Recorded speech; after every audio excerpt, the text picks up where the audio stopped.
Friends, welcome to the coaching class of RPCC rocks. आज हम number system and number series के बहुत अच्छे गणित देखेंगे।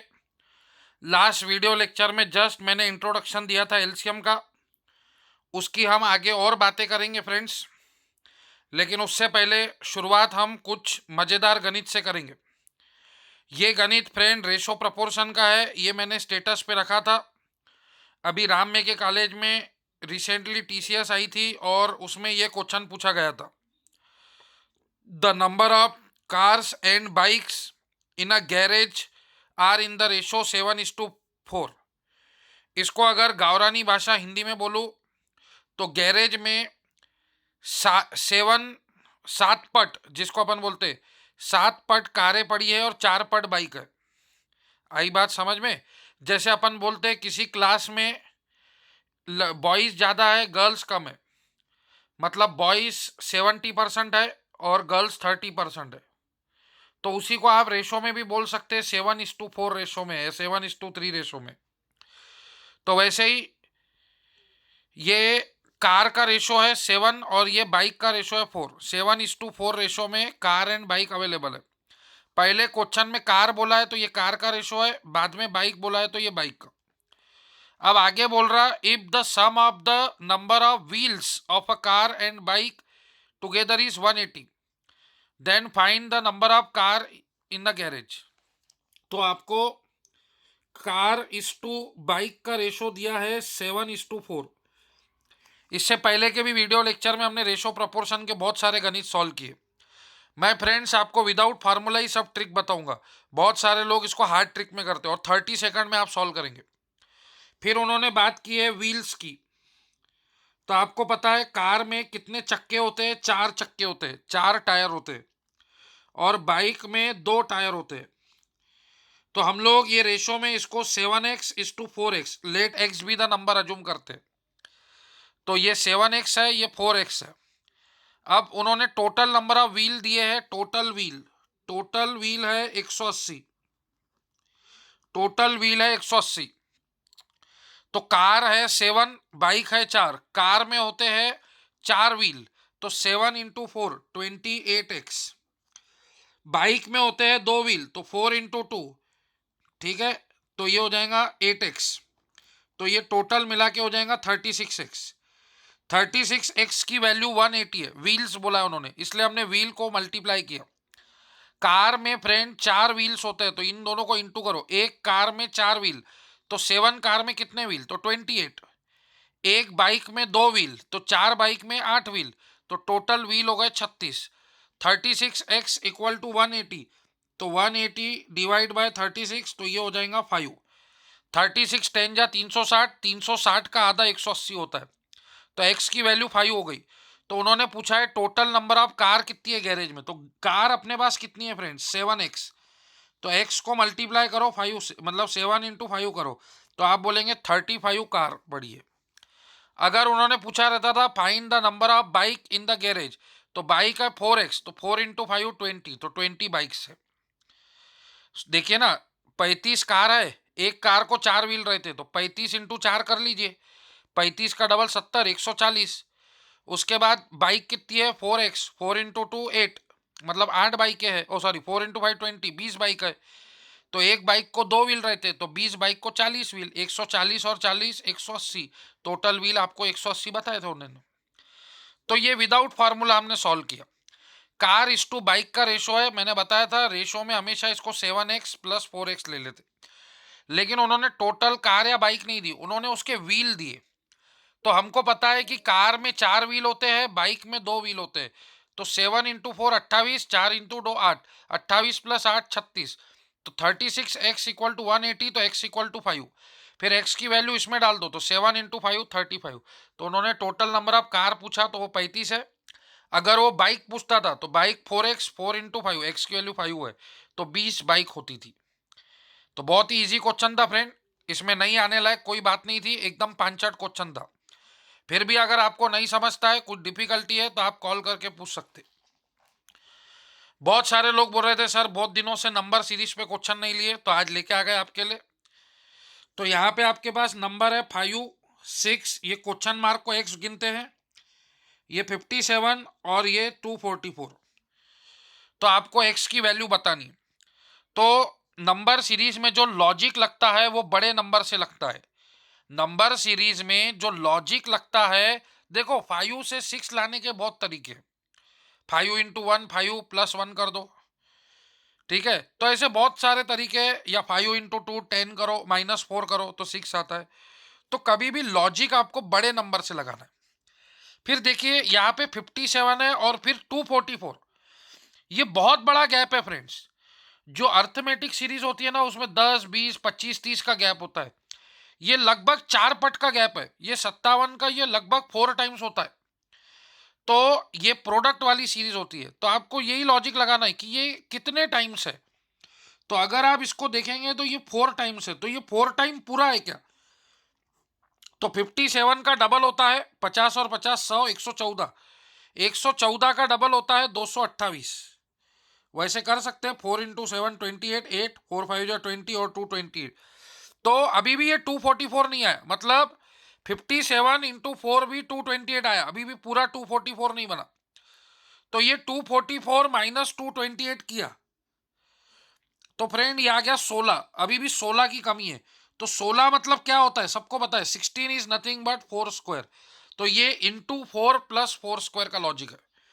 मतलब फिर ये होगा इंटू 3 प्लस 3 स्क्वायर, ये होगा इंटू 2 प्लस 2 स्क्वायर, और ये होगा इंटू 1 प्लस 1 स्क्वायर। तो ऐसे लॉजिक लगाया जाता है। तो नंबर सीरीज में कभी भी लॉजिक जो रहता है वो बड़े टर्म से लगता। तो ये लगभग इसका मेरे को 4 पट दिख रहा अंदाजन। तो मैंने देखा तो 57 इंटू 4 तो 228 होता, लेकिन यहाँ पे तो 244 है। तो फिर मैंने पता किया अभी भी कितने की कमी है, तो 16 की कमी है। तो मेरे को एकदम से क्लिक हो गया, 16 बोले तो 4 स्क्वायर होता। तो into 4 plus 4 square, into 3 plus 3 square, into 2 plus 2 square, 5 into 1 5, 1 का square 1, 5 plus 1 6, 6 into 2 12, 12 plus 2 square, 2 का स्क्वायर होता है 4, मतलब x की वैल्यू हो जाएंगी 16। मतलब जो आपका ये मिसिंग टर्म है इसका आंसर आएगा 16। फिर देखो 16 into 3 plus 3 square, 16 into 3 48, 48 plus 9 57, देखो 57 आ गया है। फिर 57 इंटू 4 प्लस 4 स्क्वायर 244। तो यहां पे लॉजिक था into n plus n square, into n plus n square. तो इस तरह से लॉजिक लगाए जाते हैं सीरीज में। लॉजिक जो रहता है उसका पता बड़े नंबर से चलता है। जैसे ही मेरे को ये बड़ा गैप दिखा मैं समझ गया प्रोडक्ट की सीरीज है। फिर ये इसके 4 पट दिखी, 4 पट करने के बाद 228 मिला, अभी भी 16 की कमी थी। तो 16 बोले तो 4 स्क्वायर, तो ये इंटू 4 प्लस 4 स्क्वायर है, तो ये इंटू 3 प्लस 3 स्क्वायर, ये इंटू 2 प्लस 2 स्क्वायर, ये इंटू 1 प्लस 1 स्क्वायर। तो इस तरह से आप लॉजिक लगा सकते हैं। अब हम नेक्स्ट क्वेश्चन पे चलेंगे। जब भी क्वेश्चन ऐसे पॉइंट में आता तो बहुत सारे लोग कंफ्यूज हो जाते। कुछ लोगों ने मेरे को मैसेज किया कि सर थोड़े पॉइंट वाले सीरीज के प्रॉब्लम लो। तो अपन हर प्रॉब्लम देखेंगे फ्रेंड्स, आप अगर नहीं भी बोलेंगे तो भी हम लेंगे। जैसे जैसे मेरे सामने नए नए गणित आते हैं, क्योंकि मेरे पास शर्मा सर की बुक है कैट की, RS अग्रवाल भी बुक है, फिर एस एकेडमी की भी मेरे पास बुकें हैं, मेड इजी की भी है। तो मेरे पास सारी बुक्स कलेक्शन है। तो सारे बुक्स में से मैं प्रॉब्लम मिला के लेता हूँ। तो आप टेंशन मत लो, बहुत भरपूर प्रॉब्लम लेंगे। और इसका अंदाजा आपको पता ही चलने को ना, आज ये नंबर सिस्टम है, नंबर सीरीज की कितनी वीडियो बन रही 26। आप यूट्यूब पर है, पूरा यूट्यूब छान लीजिए, या कहीं पे ट्यूशन लगा लीजिए, कहीं किसी और को पूछ लीजिए, किसी ने आज तक 26 video number system number series के पढ़ाए हैं क्या? नहीं पढ़ा है दोस्तों। ये आपके लिए इतना डिटेल करवा के दे रहे हैं ताकि आपकी प्रैक्टिस हो, क्योंकि एप्टीट्यूड में प्रैक्टिस से परफेक्शन आता है। इसीलिए मैं आपको बार बार बोलता हूं, क्यों पड़े हो चक्कर में, कोई नहीं है टक्कर में। ठीक है। तो अब देखो, अब फिर से वही बात, लॉजिक का पता बड़े नंबर से चलता है। तो ये इसका लगभग 2 टाइम्स दिखता है, ये इसका डबल जैसा दिखता है। तो कुछ ना कुछ यहाँ पे अपने को देखना पड़ेगा। अब पॉइंट में है, तो अब बड़े नंबर में पॉइंट में अपने को थोड़ा सोचने में दिक्कत हो सकती है। तो अपन यहां से भी सोच सकते कि 7 से आप 5.5 कैसे बना सकते। तो आपको पता है कि 7 इंटू 0.5 होगा 3.5, 7 का आधा 3.5, और 3.5 में अगर 2 ऐड कर दे तो 5.5 बन जाएगा। तो ये लॉजिक देखो रन करके, फिर 5.5 इंटू 1, आधे आधे से बढ़ाते जाओ, 5.5 इंटू 1 5.5, ठीक है। फिर उसमें 2 ऐड कर देंगे तो 7.5 मिलेगा, यस 7.5 मिल गया, मतलब ये लॉजिक काम कर रहा है। फिर 7.5 इंटू 1.5 करो और उसमें 2 ऐड करो, ठीक है। 7.5 मतलब क्या होता है दोस्तों, 15/2, और 1.5 होता है 3/2। तो 15 इंटू 3 45, 45/4 करो और +2 करो, तो 45/4 करेंगे तो 4 11 जा 44, ये 1 बचा, फिर 4 2 जा 8, फिर ये 2 बचा, फिर 0, तो 11.25 +2 तो 13.25, यस ये लॉजिक करेक्ट है। फिर 13.25 इंटू 2 करो और +2 करो, तो ये 13.25 आ गया। 13 का डबल 26, 13 का डबल होता है 26, 0.25 का डबल 0.50, तो 26.5 और 2 28.5 आ गया, वेरी गुड। तो ये 28.5 आ गया, ठीक है। अब 28.5 को आप 2.5 से मल्टीप्लाई करो और +2 ऐड कर दो, तो into 0.5 into 1 into 1.5 into 2 into 2.5 ऐसे, और +2 +2 +2 फिक्स है। तो 28.5 को आप फ्रैक्शन में कैसे लिखेंगे, पॉइंट में सॉल्व करना दिक्कत होता है तो फ्रैक्शन लेने का, तो 28 का डबल 56 और आधे का डबल 1 तो 57, तो इसको आप 57/2 लिख सकते, किसको, 28.5 को। मैं कैलकुलेशन करना सिखा रहा हूं। और 2.5 को आप लिख सकते हैं 5/2, ठीक है, 2.5 का डबल 5, 5/2 +2। अब 57 इंटू 5, 570 का आधा, तो 280, 280 560 होता है, और 5 ऐड कर दो तो 285, तो 285 हो जाएगा फ्रेंड्स, इंटू 4 डिवाइड बाय 2। अब ये इजीली आप कैलकुलेट कर सकते हैं, 4 7 जा 28, फिर ये 5 बचा तो 4 1 जा 4, ये 1 बचा, फिर ये 0, तो फिर 4 2 जा 8, ये 2 बचा 0, 4 5 जा 20, तो 71.25 आ गया ये आंसर, और +2 कर दो, ये आ गया 71.25 +2, तो 72.25 73.25, तो इसका आंसर आ जाएगा 73.25। तो ये जो मिसिंग टर्म है आपकी x, इसका आंसर आ जाएगा 73.25। तो ये भी अच्छा चैलेंजिंग क्वेश्चन है फ्रेंड, ठीक है। तो ऐसे क्वेश्चन से आपका लॉजिक, आपको बस इतना ही पता करना था कि ये 7 से 5.5 कैसे बना। तो 7 का आधा होता है 3.5, उसमें अगर 2 ऐड कर देंगे तो वो 5.5 बन जाएगा। फिर वही लॉजिक, फिर 0.5 से बढ़ा तो चलो 5.5 इंटू 1 5.5, फिर उसमें 2 ऐड कर दिया तो 7.5 हो गया। फिर 7.5 इंटू 1.5 करो +2 कर दो तो 13.25 आएगा। फिर 13.25 इंटू 2 +2 कर दो तो 28.5 आएगा। फिर 28.5 इंटू 2.5 करो +2 करो तो आपका आंसर आ जाएगा। अब नेक्स्ट क्वेश्चन देखो, ये बहुत बड़ी सीरीज है। देखो इसके पहले की सीरीज में 5 नंबर, फिर इधर भी 4-5 नंबर, अब इसमें बहुत सारे नंबर है, मतलब इसमें 2 लॉजिक्स रहेंगे। मतलब सीरीज की साइज देख के आप समझ सकते हैं कि इसमें 2 लॉजिक रहेंगे, ठीक है। ये देखो 1 2 3 4 5 6 7 8 9, 9 नंबर है। वैसे ज्यादातर जो मिसिंग सीरीज के क्वेश्चन रहते हैं उसमें 5 6 4 नंबर ही आते, 9 नंबर है, मतलब इसमें 2 लॉजिक होंगे। अब यहाँ पे शुरुआत में ही क्वेश्चन मार्क है, मतलब मैं इधर तो लॉजिक नहीं बता सकता, इधर देख के बता सकता। 17 में अगर मैं 4 माइनस करूं तो 13 होगा, 13 में अगर मैं 5 माइनस करूं तो 8 होगा, 8 में, अब देखो ये बड़ा चेंज है क्या, छोटे छोटे 13, 13 17 8 14, ये देखो यहां था 57, ये उसका 4 पट 244, मतलब प्रोडक्ट सीरीज है। अब यहाँ पे लॉजिक देखो, ये छोटे छोटे नंबर के गैप है 4 5, तो यहाँ पे अर्थमेटिक सीरीज होंगी गारंटी, बड़ा डिफरेंस नहीं है यहाँ पे। तो 13 17 माइनस 4 करोगे तभी तो 13 मिलेगा, 13 माइनस 5 करोगे तो 8 मिलेगा। अब 8 प्लस 6 करोगे तो 14 मिलेगा, 14 प्लस 7 करोगे तो 21 मिलेगा। मतलब 2 माइनस हुए, 2 प्लस हुए, अब फिर 2 माइनस हो गए। 21 में से 21 में से अब क्या माइनस करेंगे, जो 3 मिलेगा। तो फ्रेंड यहाँ 3 नहीं है, यहाँ 13 है, प्रिंटिंग मिस्टेक है। तो अब 21 में से क्या माइनस करेंगे, जो 13 मिलेगा, तो 1 और 7 8, तो 8 माइनस करेंगे। फिर 13 में क्या माइनस करोगे तो 4 मिलेगा, तो 3 और 6 9।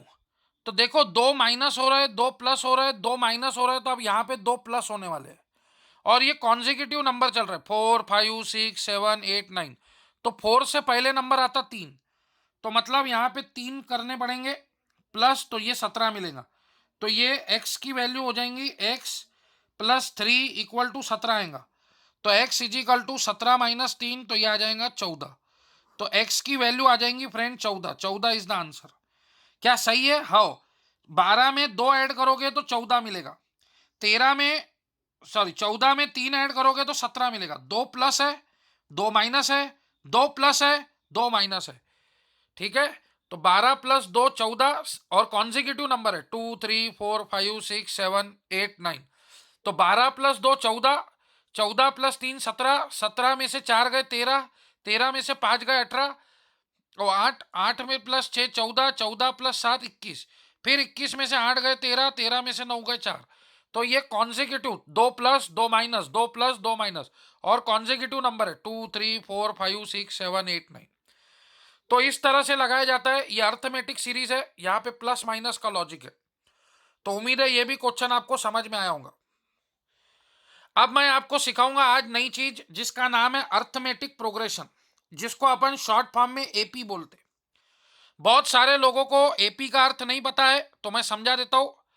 जैसे एग्जाम्पल से समझाता हूं, 1 4 7 10 13, ये जो आपके सामने में सीरीज है, आप इसको बोल सकते हैं AP series.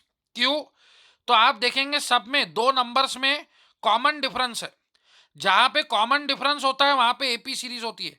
4 minus 1 3, 7 minus 4 3, 10 minus 7 3, 13 minus 10 3, 16 minus 13 3। It is a sequence of number in order in which the difference of any two consecutive number is constant value। तो इस प्रकार की सीरीज को बोलते हैं एपी सीरीज, क्योंकि इनमें जो डिफरेंस है ना वो कांस्टेंट है। कॉमन डिफरेंस जो है वो कांस्टेंट है। 4 minus 1 3, 7 minus 4 3, 10 minus 7 3, 13 minus 10 3, 16 minus 13 3। इससे पहले मैंने आपको जीपी सिखाया था, ज्योमेट्रिक प्रोग्रेशन। अब आज मैं आपको सिखा रहा हूं एपी सीरीज, क्योंकि गेट 2020 में इसके ऊपर क्वेश्चन आया था। ठीक है, तो अब वो बोल रहा, तो जो ये एपी सीरीज है इसमें फर्स्ट टर्म को डिनोट करते हैं ए से। ए हो गया आपका 1, ये हो गई फर्स्ट टर्म। लास्ट टर्म को डिनोट करते हैं एल से, ये जो लास्ट टर्म है इसको बोलते हैं 16। तो फर्स्ट टर्म ए, लास्ट टर्म एल, और डी बोले तो कॉमन डिफरेंस। ये दो कॉन्जिक्यूटिव नंबर में कॉमन डिफरेंस कितना है? 3, तो ये हो गया डी। तो एपी सीरीज में आपको दो क्वेश्चंस आते हैं, एक तो कॉमन डिफरेंस निकालो, डिफरेंस तो निकालने को बोलेंगे ही। तो last term minus first term, और एन बोले तो टोटल नंबर ऑफ टर्म, जैसे 1 2 3 4 5 6, इसमें 6 टर्म्स है, तो एन की वैल्यू होगी 6। तो ये लास्ट टर्म है 16, फर्स्ट टर्म है ए, 16 माइनस 1 15। ठीक है, और एन माइनस 1, 6 माइनस 1 5, 5 1 जा 3 जा, देखो इसका डिफरेंस 3 निकल गया है। अब आपको पूछेंगे इनका सम क्या है, तो सम कैसे निकालोगे? n बाई 2, एन बोले तो टोटल नंबर्स। ये टोटल नंबर कितने हैं दोस्तों? 6। A plus L, first term plus last term, first term 1 है, लास्ट टर्म 16 है, 2 1 जा, ये 3 जा, तो 17 इंटू 3, तो ये हो गया 51। तो इन सब का सम 51 आएगा। करके देख सकते, 5 और 7 12, 12 और 10 22, 22 और 13 35, 35 और 16 51। ठीक है, तो मैंने क्या क्या बातें सिखाई, क्योंकि फ्रेंड देखो ये मैं एकदम लो लेवल से पढ़ा रहा, क्योंकि थोड़ी देर बाद मैं गेट का माँ बाप क्वेश्चन सॉल्व करने वाला हूं, इसीलिए बेसिक पता होना जरूरी है। आज मैंने आपको सिखाया AP, arithmetic progression. It is a sequence of number in order in which the difference of any two consecutive number is constant value। Example, ये आपकी एपी सीरीज है 1 4 7 10, तो इसमें कॉमन डिफरेंस जो है वो 3 है। कभी 4 होता, कभी 5 होता, लेकिन कॉमन डिफरेंस जो रहेगा वो कांस्टेंट रहेगा, कांस्टेंट। ठीक है, ऐसा नहीं कि इधर 3 है, इधर 4 है, इधर 5 है, ऐसा नहीं रहेगा। फिर मैंने आपको बताया फर्स्ट टर्म को ए बोलेंगे, लास्ट टर्म को एल, और एन बोले तो टोटल नंबर ऑफ टर्म्स। दो चीजें आपको निकालने को बोलेंगे, सम का फार्मूला है n/2 a प्लस एल, और दूसरा बोलेंगे डी कॉमन डिफरेंस, तो last term minus first term upon n-1। तो इससे आपको डी मिलेगा, डी बोले तो difference between two consecutive terms. तो अब आपके सामने गेट का क्वेश्चन है, पहले क्वेश्चन को 2-4 बार रीड कीजिए, अच्छे से समझिए, वीडियो को पॉज कीजिए, क्वेश्चन को 5-6 बार रीड कीजिए और समझिए। Insert 7 numbers between 2 and 34। पहला नंबर है 2, आखिरी नंबर है 34, इनके बीच में वो बोल रहा है 7 नंबर्स इंसर्ट कीजिए, 1 2 3 4 5 6 7। मतलब इसमें टोटल नंबर सीरीज के कितने हो गए, ये 2 और 34 और ये 7 नंबर, तो टोटल नंबर हो गए 9। टोटल नंबर हो गए 9। फर्स्ट टर्म को ए से डिनोट करते 2, एल से डिनोट करेंगे लास्ट टर्म बोले तो 34। तो आपको सीरीज जो है वो एपी दी है, क्वेश्चन में लिखा हुआ है insert 7 numbers between 2 and 34 such that the resulting sequence including 2 and 34 is an AP। AP में है ये सीरीज, मतलब इनमें कुछ कॉमन डिफरेंस भी होगा, वो दिया नहीं है तो वो निकाल सकते कैसे। अभी फॉर्मूला मैंने आपको बताया था, क्या, last term minus first term upon n-1। Last term है 34, फर्स्ट टर्म है 2, n बोले तो total number of terms, total number of term है 9, 9 - 1 8, 34 में से 2 गया 32, 9 - 1 8, 8 1 जा 4 जा, मतलब डिफरेंस 4 का रहेगा। मतलब कॉमन डिफरेंस जो है फ्रेंड वो 4 रहेगा। कॉमन डिफरेंस का भी फॉर्मूला पढ़ा है मैंने, last term minus first term upon n-1। वो बोल रहा 7 नंबर को इंसर्ट करो, किसके बीच में, 2 and 34 के बीच में, such that the resulting sequence including 2 and 34 are in AP. ये एपी में है, एपी में है मतलब दो नंबर में कुछ तो भी कॉमन डिफरेंस है, तो कॉमन डिफरेंस हमेशा एपी में निकालना ही पड़ता है। तो 34 - 2 32, और ये 9 - 1 8, 8 1 जा 4 जा 32, मतलब 4 का कॉमन डिफरेंस है। मतलब पहला 2 रहेगा, फिर 6, 6 - 2 4, कॉमन डिफरेंस 4 का रहेगा, फिर 10, फिर 14, फिर 18, फिर 22, फिर 26, फिर 30, फिर 34, ऐसे।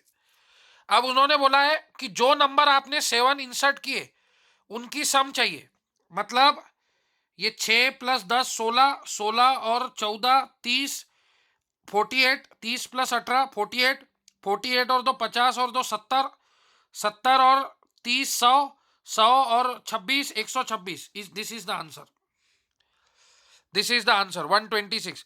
जो आपने ये 7 नंबर इंसर्ट किए बीच में 6 10 14, ये इन सबका उन्होंने सम पूछा। तो आप बोलेंगे सर हम गेट में ऐसा सम करेंगे क्या, नहीं, आपके पास और एक तरीका है इसका, प्रॉब्लम को सॉल्व करने के लिए और एक तरीका है। क्या, अपने पास ये फॉर्मूला है, सम ऑफ 9 टर्म्स क्या होंगी फ्रेंड्स, n/2। n कितनी है, n बोले तो कितनी टर्म्स है, 9, ठीक है, 2 से लेकर 34 तक। a बोले तो फर्स्ट टर्म 2, लास्ट टर्म क्या है 34। ये 7 टर्म्स बीच में की निकालने की जरूरत नहीं, ये दूसरा रास्ता बता रहा। तो ये 9/2 और 2 + 34 हो गया 36, तो 2 1 जा 18 जा, 18 × 10 180, 180 में से 18 माइनस करो, तो 180 में से 10 गया 170 और 8 गया 162। तो ये जो आंसर आ गया ये सम ऑफ 9 टर्म्स का आ गया, 2 से लेकर जो ये 7 टर्म थी 3 4 5 6 7 34, तो ये पूरे का सम आ गया। लेकिन क्वेश्चन में ये पूरे का सम नहीं पूछा उसने, क्वेश्चन में बोला है find the sum of inserted 7 number. तो ये जो 7 नंबर आपने इंसर्ट किए हैं इनके बीच में इसकी सम होना, तो उसमें अब ये टोटल सम है, तो टोटल सम में से अगर ये 2 नंबर माइनस कर देंगे तो क्या ये बचे हुए नंबर नहीं मिल जाएंगे, मिल जाएंगे। तो 162 - 2 + 34, तो 162 - 36 कीजिए आप, तो आपको आंसर आ जाएगा 126, ठीक है ना। 162 में से 30 गए 132, 132 में से 6 गए 126। तो ये गेट एग्जाम में क्वेश्चन आया था, बहुत ही मजेदार क्वेश्चन है। वो बोल रहा है 7 नंबर को इंसर्ट करो 2 और 34 के बीच में, ठीक है, तो वो एपी बनेगा। एपी का अर्थ होता है कॉमन डिफरेंस, कॉमन डिफरेंस एक कांस्टेंट टर्म रहेंगी, ठीक है, जैसे इधर 3 3 3 थी वैसे ही। तो वो क्या है वो हमको मालूम नहीं है, तो फिर हमने क्या किया, वो कॉमन डिफरेंस निकाला। उसका फार्मूला है last term minus first term upon n minus 1। तो लास्ट टर्म है 34, फर्स्ट टर्म है 2, और n बोले तो टोटल नंबर, टोटल देखो 2 और 34 दो नंबर है, और उसके बीच में 7 नंबर ऐड किए तो टोटल नंबर 9 है। तो 9 माइनस 1 8। तो 32 डिवाइड बाई 8 बच्चे को भी आता है 4, मतलब कॉमन डिफरेंस आ गया 4। तो मैंने सीरीज ही बना ली, 2 प्लस 4 6, 6 प्लस 4 10, 10 प्लस 4 14 18 22 ऐसे सीरीज। तो उन्होंने बोला कि सम निकालो, तो हमने ये सबका एडिशन कर लिया, ये दो नंबर को छोड़ के जो 7 नंबर इंसर्ट किए उनका सम पूछा तो एडिशन कर लिया, 126 आ गया। अगर वो नहीं भी बोलते थे तो दूसरा तरीका भी है, क्या करो, सम निकालने का फॉर्मूला है, n बोले तो 9 नंबर की सीरीज है, 2 से लेकर 34 तक 9 नंबर है। तो 9/2, फर्स्ट टर्म 2 है, लास्ट टर्म 34 है, तो उससे आ गया आंसर 162। ये टोटल सम आ गई, ठीक है। लेकिन उन्होंने टोटल नहीं पूछा, ये जो 7 नंबर हमने इंसर्ट किए उनकी सम पूछा। तो 162 में से 36 माइनस कर दिया तो 126 आ गया। तो उम्मीद है आपको समझ में आया होगा। ये क्वेश्चन उसी टाइप का है, ये आपको होमवर्क को दे रहे। 4 numbers are inserted between the numbers 4 and 39। 4 और 39 के बीच में 4 नंबर इंसर्ट करने, ठीक है, such that an AP result, AP मतलब अर्थमेटिक प्रोग्रेशन, मतलब इनके बीच में जो डिफरेंस रहेगा वो कांस्टेंट रहेगा, कांस्टेंट रहेगा, कांस्टेंट रहेगा, डिफरेंस कांस्टेंट रहेगा, तभी वो एपी सीरीज रहती। तो find the biggest of this 4 number, मतलब ये जो 4 नंबर इंसर्ट किए तो इसमें सबसे बड़ा नंबर कौन सा होगा। तो उसके लिए आपको डिफरेंस निकालना पड़ेगा। डिफरेंस निकालने का फार्मूला है last term minus first term upon n minus 1। तो ये सीरीज में कितनी टर्म है, 1 2 3 4 5 6। वो बोल रहा 4 और 39 के बीच में 4 नंबर इंसर्ट करो, 4 नंबर इंसर्ट करेंगे और ये 2 नंबर, तो टोटल नंबर 6 हो गए ना। तो n की वैल्यू हो गई 6, ठीक है। लास्ट टर्म है 39 और फर्स्ट टर्म है 4। तो 39 माइनस 4 35, 6 माइनस 1 5, 5 1 जा 7, तो इसका डिफरेंस आ गया 7। तो अब बना लो सीरीज, 7 7 से ऐड करो, 4 plus 7 11, 11 plus 7 18, 18 plus 7 25, sorry 25, 25 plus 7 32, 32 plus 7 39। अब क्वेश्चन पूछ रहा find the biggest of this 4 number. अब बताओ ये चारों में सबसे बिगेस्ट नंबर कौन सा है, 32, option C Chennai is the answer. तो इस तरह से अर्थमेटिक प्रोग्रेशन के क्वेश्चंस आते हैं, तो आपको डील करते आना चाहिए। वैसे मैं आपको होमवर्क देने वाला था, फिर भी जिनको अभी भी नहीं समझा तो एक बार और बता दिया। सबसे पहले आप एपी सीरीज समझो। एपी सीरीज वो होती है जिसके बीच में दो नंबर का डिफरेंस जो रहता है वो कांस्टेंट होता है। ये एग्जांपल एकदम इजी याद रखने के लिए 1 4 7 10 13, ये एपी सीरीज है। इन दोनों में कॉमन डिफरेंस 3 है। फर्स्ट वैल्यू को ए बोलेंगे, लास्ट वैल्यू को एल, और टोटल नंबर ऑफ जो नंबर है, कितने नंबर है, उसको एन से डिनोट करेंगे। ये दो फार्मूले याद रखने हैं, एक सम निकालने का और एक डिफरेंस निकालने का। जब भी एपी सीरीज का क्वेश्चन आएगा डिफरेंस आपको निकालना ही पड़ेगा। मैंने ऐसे 100-200 गणित प्रैक्टिस किए हैं, तो डिफरेंस का काम पड़ता ही है। तो ये सब मैं आपको मक्खन दे रहा निकाल के, ठीक है। और अगर आप किताब में देखेंगे RS अग्रवाल बुक में, तो आपको ये फार्मूला नहीं मिलेगा दोस्तों, कुछ तो भी हार्ड फार्मूला मिलेगा। ये फार्मूला एकदम इजी लैंग्वेज में मैंने कन्वर्ट करके बनाया है, तो उम्मीद है आपको अंडरस्टैंड हुआ होगा। अब फ्रेंड्स, हमने लास्ट वीडियो लेक्चर में एलसीएम का दिया था इंट्रोडक्शन, अब हम बात करेंगे एचसीएफ की। तो एलसीएम में होता है मल्टीपल और एचसीएफ में होता है फैक्टर, हाईएस्ट कॉमन फैक्टर। तो ध्यान देना, एलसीएम में और एचसीएफ में फर्क है मल्टीपल और फैक्टर का। तो मल्टीपल और फैक्टर में क्या फर्क होता है, तो अगर किसी ए नंबर को अगर मैं उसको बी से कंप्लीट डिवाइड करता हूँ, रिमाइंडर 0 आता है, तो हम बोल सकते हैं वो उसका फैक्टर है। जैसे 27 के अगर मैं आपको फैक्टर बोलूँ तो 1 इंटू 27, 3 इंटू 9, तो 27 के फैक्टर है 1397। मतलब अगर आप 1397 से 27 को डिवाइड करेंगे तो रिमाइंडर 0 आएगा, और 27 खुद भी 27 का फैक्टर है। और मल्टीपल क्या होता था 27 इंटू 1 27, 27 2 जा 54, ऐसे 27 3 जा 81, तो इसको मल्टीपल बोलते। तो मल्टीपल और फैक्टर में समझ में आना जरूरी है। तो हाईएस्ट कॉमन फैक्टर, तो अगर आपको दो नंबर दिए हुए हैं, ठीक है, अगर आपको दो नंबर दिए हुए हैं कि भाई ये 4 है और 8 है, तो इन दोनों में हाईएस्ट कॉमन फैक्टर क्या है, तो उसके लिए अपने को चार मेथड सीखनी है। Traditional method, fractional method, division method और शॉर्टकट मेथड, जो हम कॉमन सेंस से बोलते हैं। तो 4 और 8 में कॉमन, ये शॉर्टकट मेथड अगर बताऊं तो आप डायरेक्ट 4 जवाब दे सकते। क्यों? क्योंकि जब ये दो नंबर आते, तो अगर ये नंबर कंप्लीटली इसको डिवाइड करता है तो वही उसका हाईएस्ट कॉमन फैक्टर होगा। देखिए मैंने क्या पूछा कि हाईएस्ट कॉमन फैक्टर 4 और 8 का क्या है। आप सभी ने एचसीएफ पढ़ा है, लेकिन मैं लो लेवल से पढ़ा रहा, क्योंकि बहुत सारे लोग कभी कभी बोलते कि सर हमको पूरा डिटेल से पढ़ाओ। तो थोड़ा सा डिटेल जाऊंगा, फिर मैं आपको ऐसी भी चीज़ें बताऊंगा जो आपको नहीं पता होगी। तो ये जो दो नंबर है, तो सबसे पहले देखना ये नंबर इसको कंप्लीटली डिवाइड करता है क्या। मतलब अगर मैंने 4 से डिवाइड किया 8 को, तो रिमाइंडर कंपलसरी अगर 0 आ गया तो समझ जाना 4 और 8 में हाईएस्ट कॉमन फैक्टर 4 हो गया। ये हो गई shortcut method, common sense method. पहली है ट्रेडिशनल मेथड। ट्रेडिशनल मेथड मतलब आप 4 के फैक्टर देखो, तो 4 को आप 1 से डिवाइड कर सकते हैं, 2 से, 4 से। फिर 8 के फैक्टर देखो, 1 2 4 8। तो अब इन दोनों में कॉमन देखो, तो ये 1 2 4 तीनों ही कॉमन है, लेकिन हाईएस्ट कौन सा है? 4। तो आप बोल सकते हैं 4 और 8 का एचसीएफ 4 है। ठीक है, तो ये तीन नंबर देखो, 27 18 36, कॉमन सेंस से देखो ऐसा कौन सा नंबर है जो तीनों को डिवाइड करेगा। तो 9 9 2 जा 18, 9 3 जा 27, 9 4 जा 36, तो आप डायरेक्ट बोल सकते हैं एचसीएफ 9। लेकिन ये जिसकी अच्छी प्रैक्टिस हुई है वो बोल सकता।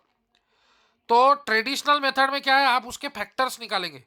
तो 1 इंटू 27, 3 इंटू 9, तो ये फैक्टर हो गए। फिर 1 इंटू 18, 2 इंटू 9, 3 इंटू 6, तो 1 2 3 6 9 18, ये 18 के फैक्टर हो गए। फिर 1 इंटू 36, 2 इंटू 18, 3 इंटू 12, 4 इंटू 9, ऐसे। फिर 6 इंटू 6, ऐसे। तो ये सारे फैक्टर्स हो गए। तो अगर आप देखेंगे तो इन तीनों में कॉमन है 9, और 9 सबसे बड़ा भी है, तो इन तीनों का एचसीएफ 9 हो जाएगा। फिर आप बोलेंगे सर सबसे इजी मेथड कौन सी है? अगर नंबर 100 से छोटा है तो फ्रैक्शनल मेथड सबसे इजी रहती दोस्तों। आपको पता है 27 बोले तो 3 का क्यूब होता। किसी भी नंबर को उसके प्राइम फैक्टर में ब्रेक करना फैक्टराइजेशन बोला जाता है। 18 बोले तो 9 इंटू 2, 9 बोले तो 3 स्क्वायर, 3 स्क्वायर इंटू 2। 36 बोले तो 3 square into 2 square, 3 square 9, 9 into 4 36। तो अपन उसके फैक्टर्स बना लिए। अब आपको क्या करना है, कॉमन देखने का है। तो 3 स्क्वायर इधर भी है, इधर भी है, इधर भी है, लोएस्ट वाला सब में जो कॉमन है 3 स्क्वायर 3 स्क्वायर 3 स्क्वायर, तो 3 स्क्वायर कॉमन है। फिर 2 स्क्वायर, 2 इधर 2 नहीं है तो 2 को नहीं ले सकते, 2 कॉमन सब में नहीं है। 2 इन दो में है लेकिन इसमें नहीं है, तो 3 का स्क्वायर क्या हो गया 9, तो 9 is the common highest factor. तो आपको हाईएस्ट कॉमन फैक्टर चाहिए, कॉमन चाहिए। तो अपने पास 2 और 3 नंबर है, तो 2 इसमें नहीं है तो 2 को नहीं देखेंगे, अपन 3 को देखेंगे। तो 3 स्क्वायर इधर भी है, इधर भी है, इधर भी है, तो हाईएस्ट कॉमन फैक्टर अपने को होना। तो 3 स्क्वायर इधर भी है, इधर भी है, इधर भी है, तो कॉमन क्या है 3 स्क्वायर। 3 क्यूब इधर है, लेकिन इधर है क्या, इधर है क्या, नहीं, 3 स्क्वायर। तो जो कॉमन है वो निकालने का। एलसीएम में क्या करते थे आप, एलसीएम में 2 की बड़ी पावर क्या है 2, 2 स्क्वायर लेते थे। फिर 3 की बड़ी पावर क्या है ये 3, तो 27 इंटू 4, इसका एलसीएम निकालेंगे तो वो हो जाएगा 108। तो अभी एलसीएम नहीं पूछा, एचसीएफ पूछा आपको। ठीक है, तो ये हो गई फ्रैक्शनल मेथड। ठीक है, अब उसके बाद है डिवीजन मेथड। डिवीजन मेथड में क्या करना पड़ता, बड़े नंबर को डिवाइड करना पड़ता। देखो 3 नंबर है 36, फिर उससे छोटा नंबर 27, फिर उससे छोटा नंबर 18। तो आप पहले 36 को डिवाइड कीजिए 27 से, ये डिवीजन मेथड बता रहा। तो 27 1 जा 27, तो ये 3 और 6 9 आ गया। ठीक है, अब ये डिवीजन कंटिन्यू करना पड़ता जब तक रिमाइंडर 0 नहीं आएगा। तो अभी ये जो रिमाइंडर आया 9, इससे आप डिवाइड करेंगे किसको, ये 27 को, डिवाइजर को। जो रिमाइंडर आया है उसको डिवाइजर से डिवाइड करेंगे। कब तक करेंगे? जब तक रिमाइंडर 0 नहीं आता। तो 9 3 जा 27, तो अब रिमाइंडर 0 आ गया, मतलब स्टॉप हो जाएंगे। किससे रिमाइंडर 0 आया? 9 से, मतलब इनका HCF 9 हो गया, क्योंकि 9 से 18 भी डिवाइड होता है। 18 को अगर आप डिवाइड करेंगे 9 से, तो 9 2 जा 18, रिमाइंडर 0 आ गया। तो इसको बोलते हैं डिवीजन मेथड। 26 को 36 को डिवाइड किया 27 से, रिमाइंडर आया 9। फिर ये जो रिमाइंडर 9 आया, इसको आप डिवाइड करो 27 से, तो 9 3 जा 27, रिमाइंडर 0 आ गया, मतलब स्टॉप। तो रिमाइंडर 0 किससे आया? 9 से आया। 9 से डिवाइड करने के बाद आया, तो इसका हाईएस्ट कॉमन फैक्टर 9 हो गया।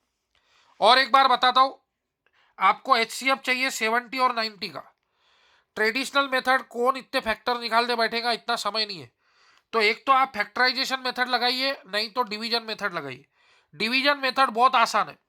देखो एक बार मैं फिर से समझाता हूं, आपको समझेंगे। बड़े नंबर को छोटे नंबर से डिवाइड करो। 90 और 70 में बड़ा कौन है? 90। 90 को डिवाइड करो 70 से, 71 जा 70, रिमाइंडर आ गया 20। रुकेंगे क्या? नहीं, जब तक रिमाइंडर 0 नहीं आएंगे तब तक नहीं रुकेंगे।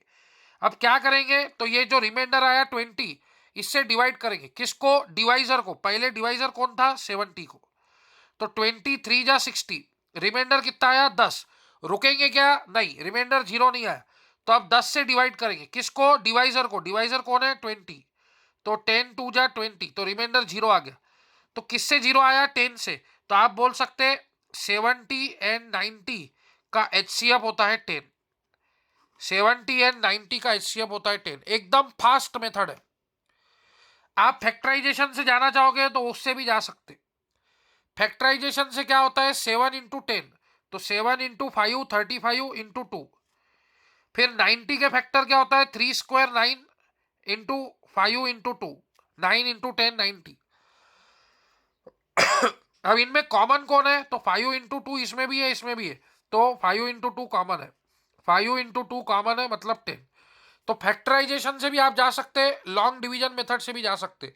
लेकिन बड़े नंबर है तो लॉन्ग डिवीजन मेथड पड़ती। जैसे फाइंड HCF ऑफ 360 एंड 132, तो अब आप क्या करो? बड़े नंबर को छोटे नंबर से डिवाइड करो। Find HCF of 360 and 132। 360 को डिवाइड करो 132 से, तो 1 13 26 39, तो ये 2 जा लेना पड़ेगा। तो 132 इंटू 2 करो। 132 इंटू 2, 2 इंटू 2 4, 2 इंटू 3 6, 2 इंटू 1, तो 264। ठीक है, तो ये कितना आ गया? ये आ गया आपका मतलब 100 में 4 कम। 100 में 4 कम मतलब 96 आ गया। तो रिमाइंडर 0 आया क्या? नहीं। मैकेनिज्म कंटिन्यू करो। जो रिमाइंडर आया उससे डिवाइड करो। किसको? डिवाइजर को, जिससे पहले डिवाइड किए थे। तो 96 1 जा, तो ये 4 और 32, ये आ गया 36। रिमाइंडर 0 आया क्या? नहीं। तो ये 36 से डिवाइड करो। किसको? डिवाइजर को। कौन है डिवाइजर? 96। ये डिवाइजर रहता, ये डिविडेंड रहता, ये रिमाइंडर रहता। तो 36 को डिवाइड करो, तो 36 फिर 72, 72 के बाद आता है 98, नहीं 108, तो 2 जा लेंगे, तो ये आ जाएगा 72।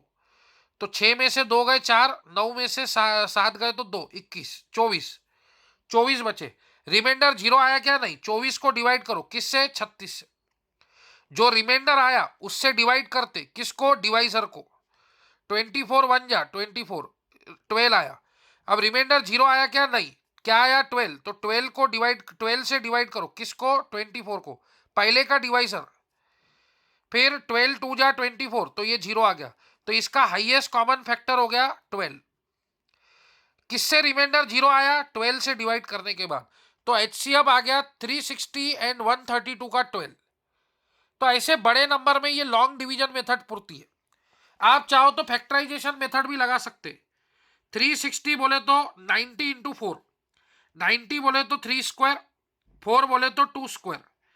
ठीक है, ये होगा 36 और ये होगा 10, 5 इंटू 2। फिर दूसरा है 132।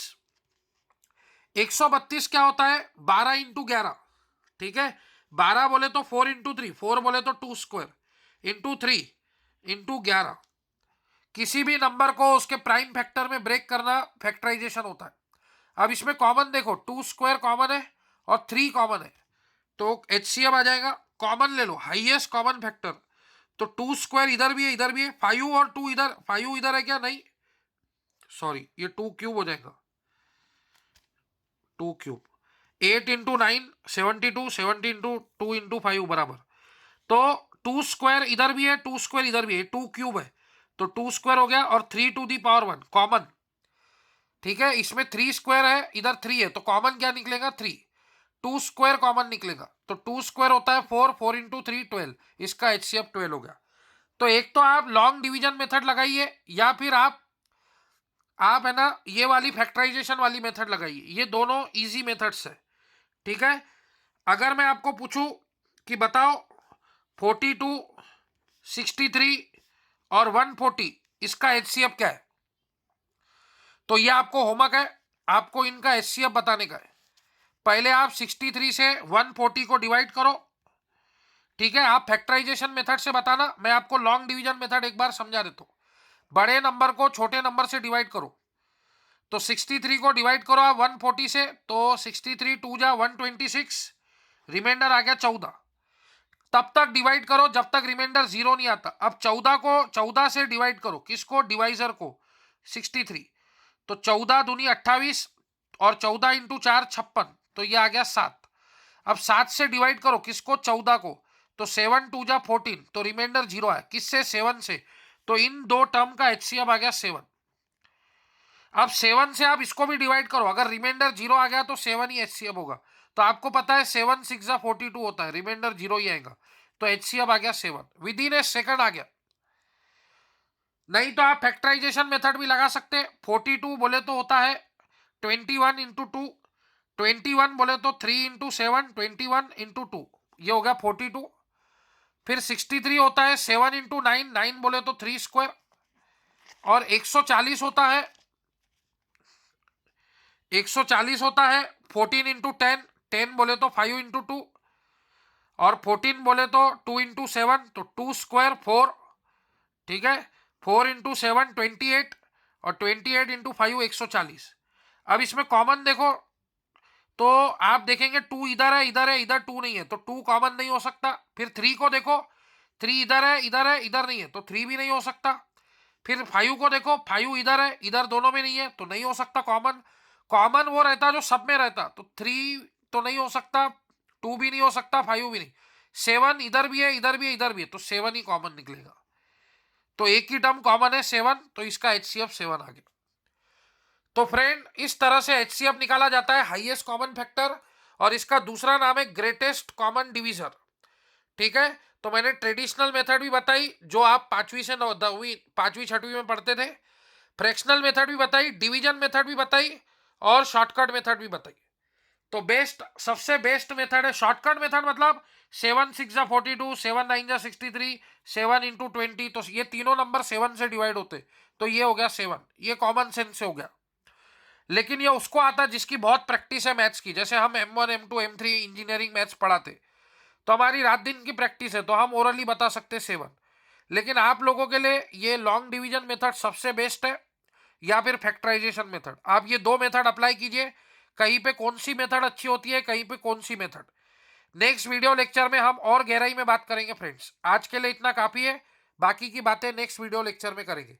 थैंक यू फ्रेंड्स, चैनल को सब्सक्राइब करिए और वीडियो को हमेशा लाइक कीजिए फ्रेंड्स। आप वीडियो को लाइक करेंगे तो हमको मोटिवेशन मिलेगा, और हम ऐसे बहुत अच्छे अच्छे कंटेंट्स आपके लिए लाते रहेंगे। Thank you friends.